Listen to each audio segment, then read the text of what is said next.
Now, Greg Palast, he's a writer, wrote last month about a secret memo that he received. It's described as a endgame memo. In the article, the content of the memo was described pretty much as so explosive, so sick, and plain evil, I just couldn't believe it. In 1997, Treasury Secretary Robert Rubin was pushing to deregulate banks in the United States so he could push derivatives. Of course, right? Derivatives. Lovely things. But it wasn't enough just to deregulate derivatives in the United States. And this is really what makes this memo so important. It begins with Timothy Geithner reminding his boss, Larry Summers, to quote, "As we enter the end game of the WTO financial services negotiations, I believe it would be a good idea for you to touch base with the CEOs." Now, of course, this memo included the names and numbers to all 5 of the big banks. What was the plan? The whole plan was to use something called the Financial Services Agreement that was added to the trade agreements policed by the World Trade Organization. Now, these new agreements would have forced, or actually did force, all the nations in the World Trade Organization to accept derivatives trades. That's 156 nations that were now subject to derivatives, and they had to open up their markets. They had to open up their banks to accept our toxic shit that we were sending them, or else, or else they wouldn't be able to trade with the United States. For example, Ecuador. If Ecuador didn't sign, then no one in the World Trade Organization would accept their exports of bananas, which is, they're literally a banana republic because their biggest export was bananas. They wouldn't actually be able to sell their bananas on the world market, and their economy would crash. How's that for extortion? Not only that, but Brazil was actually the only nation that didn't sign this agreement, and they were threatened with a virtual embargo of its products by the EU Trade Commissioner Peter Mandelson.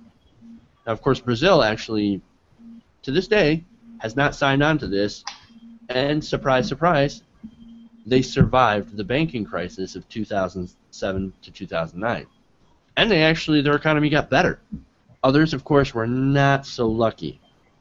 Once we had global financial deregulation and derivatives trading, the biggest banks did great. But they ruined some of these other countries in the process. For example, Goldman Sachs worked a secret euro derivative swap with Greece. Hey, can you guys tell me what happened with Greece?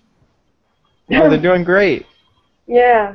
Greece. Doing absolutely fantastic after we crashed their economy. And had the EU impose crippling austerity. I think right now there's lots and lots of neo-Nazi hate groups now popping up in Greece. It's definitely a scary situation down there, but I mean that's what happens when you push these, I'd say, severely right-wing agendas, on these countries like austerity. Argentina, another example, had to sell off its oil companies to Spain and its water systems to Enron. Oh, wonderful. Wonderful. Now you had Enron in control of your water. That is, of course, until they imploded. But nonetheless, that's pretty scary. So the key players, of course, in this whole endgame were Robert Rubin, Tim Geithner, and Larry Summers. This is what we were talking about earlier again, about being rewarded for your failures. These guys are making millions and billions of dollars off of burying companies and all their workers. Burying countries. Do you know Spain's unemployment level is at 26.2%? Wow. They signed. We crashed. We helped crash their economy by doing this global financial deregulation. All these countries, 156 countries, had to tear down all of their banking protections to be part of this World Trade Organization. I mean, and they would be bullied if they didn't. This was one of the big cases against the WTO, is that they would try and synchronize all the laws, and and we would end up with a disaster. We don't need a World Trade Organization. World trade happens. All trade happens. Well, It's a natural part Larry of. Summers got into the mix and did this end game, trade was actually fine. It was more of based on commodity trades. But then we had to introduce all of this, all of these derivatives and credit default swaps and all of this banking bullshit that perverted the market. And That's the problem. it needs to be brought up that it almost has nothing to do with the United States in general. The only reason that we were kind of the force behind this is because we have the world reserve currency.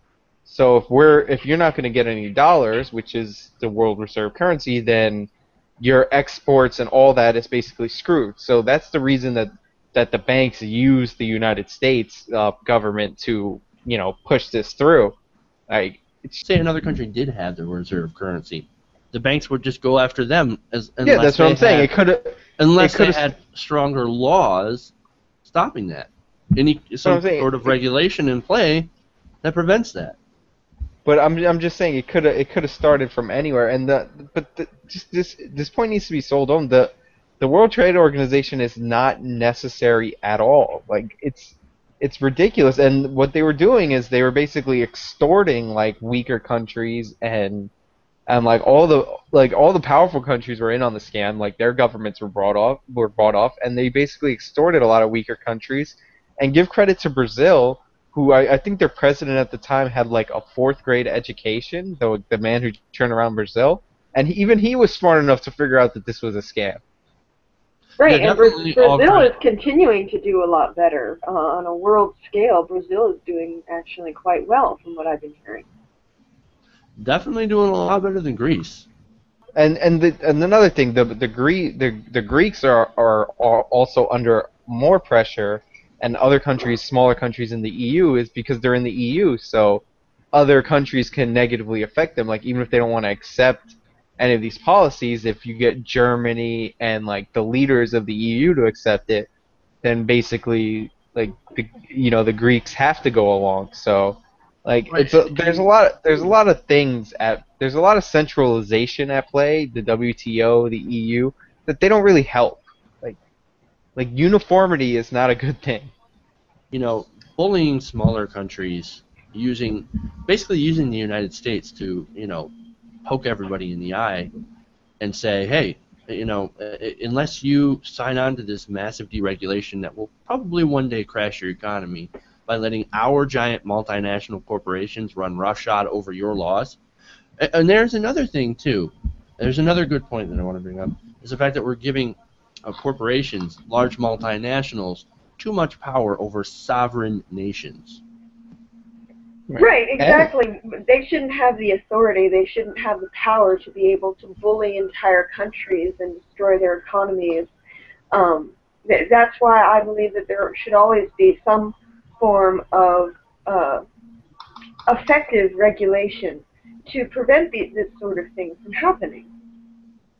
To me, what always ends up happening is they end up capturing the regulators, and the purpose of regulation is to make things like this happen. But there's the other point is how can they call this the Endgame memo, and not expect to be giving bullets to conspiracy theorists? This was on InfoWars and everything. So the conspiracy theorists. We got it. Definitely, we're all over this memo. And, they're right. Not all conspiracy theories are nuts. Not all conspiracy theories are wrong. There are conspiracies out there that are 100%, right on. But then when you start getting into, people wearing, people that are lizard people that are wearing human masks, then you lose me. Well, it's a mask that's not really made from human skin. It's latex, and they change it every 10 years so they get older. Oh, of course. Well, that would make more sense if you're a lizard person. But anyway, this is the reptilian is the term I think they like.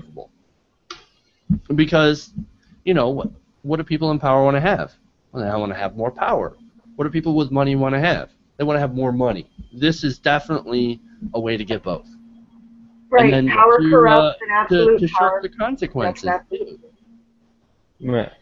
And like it's just they basically I hate the phrase that they engineered the crisis because it sounds like like a pre-planned thing, but they basically set up the system in a way that they were going to make a lot of money, and they felt like they knew they were going to screw over a large portion of people, but I don't think they knew how much they were going to screw them over. And then as soon as it happened, they get bailed out on top of everything. So. And I don't think they gave one shit. I don't think that they cared at all. I could definitely believe that something like this was, I mean, not in its entirety engineered, but I think the whole plan was, hey, let's get other countries. We want to do business in other countries. We want to sell our derivatives. We want global derivatives, so we can make more money. To me, the plan was to make a lot of money, to screw over a lot of people, but the plan wasn't to crash the economy. No, that's never the plan, of course. It was just in pursuit of short-term profits. But that's where the conspiracy theorists lose me. They're like, oh, Exactly. They planned to crash the economy so that they could get the bailouts. Like, I'm sure they thought if they did crash their bank that they were going to get the bailouts, but I don't think they planned to get the bailouts. And the fact that they became more powerful was just like, thinking on the fly. I don't think it's all pre-planned 30 years ago. No, right, absolutely. Absolutely. So, I mean, no, we're not being all crazy conspiracy theorists. Pretty calm down. I'm saying it is in the memo that they wanted to they wanted every country to go along with this, and it ended up causing the crash. Like, it's in the memo that they wanted to screw them all over. Essentially, yeah, they wanted to screw them all over. All right, so here's your kind of lesson of the day. We need to get money out of politics. I mean, this is another classic get money out of politics story.